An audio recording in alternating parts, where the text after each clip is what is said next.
Happy evening sa inyo guys. And we're back again sa our live. May tuturo ko sa inyo tip na baka di nyo pa alam and useful tip to lalo na pag gumagamit kayo ng Microsoft Word. So yan, open natin sa Microsoft Word taskbar. So make sure lang na meron kayo Microsoft Word in any version. So it works to, I think from 2007 to 365. So 365 yung gamit ko. And hindi ko sure kung nag-work pa rin sa 2007 kung may gumagamit pa rin dyan ng Word 2007. So, trigger natin si Word. So, open natin si Word. So, once na open niyo si Word, click nyo itong blank document or depende na lang sa version na sa version na sa inyo kung anong klase ng Microsoft Suite version na inyong gamit. So, as you can see dito tayo sa working environment ni Words yan. So, ito yung tuturo ko sa inyo yung trick. Halimbawa, meron kayong page 1. Ayan, page 1. And then, mag-insert natin ng maraming page. Mag-insert tayo ng maraming page. Sorry. Stay muna tayo sa page 1.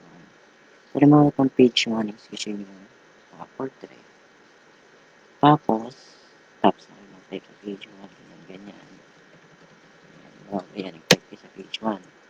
Tapos, sa page 2, gusto nyo, gawin nyo siyang landscape. Punta na kayo dito sa may layout.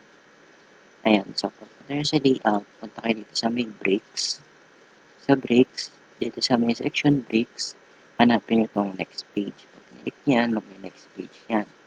Tapos, meron na yung section breaks. Tapos, kung gusto mo siyang i-landscape, mag-click kayo sa layout, tapos page setup, kung paano sa may orientation, landscape. So, makikita nyo dyan, is magla-landscape pa rin. So, ito papakita ko sa inyo. Ayan. So, yung first page natin, or previous page natin, is naka-portrait. Tapos, yung second page natin is naka-landscape. So, ganyan lang ka-easy kung paano mag-change ng orientation. So, paano naman pagka from landscape to portrait. So, yan. Dito, nandito tayo sa may second page. Balik dito kayo sa layout tab. Tapos, page setup. Tapos, orientation. Sorry, breaks muna pala. Breaks. Tapos, next page. Ayan, mag-next page yan. Tapos, orientation. Gawin yung portrait. So, yan. As you can see, guys, is portrait na yung third page. So, yan. Ganyan lang mag-set up ng different orientation sa Microsoft Word. Ganyan lang ka-easy. So, pupunta muna kayo sa may layout. Tapos, click nyo yung pinaka-last dun sa previous page. Yung pinaka-last na yung pinakadulo ng text content nyo. Tapos, click nyo yung breaks.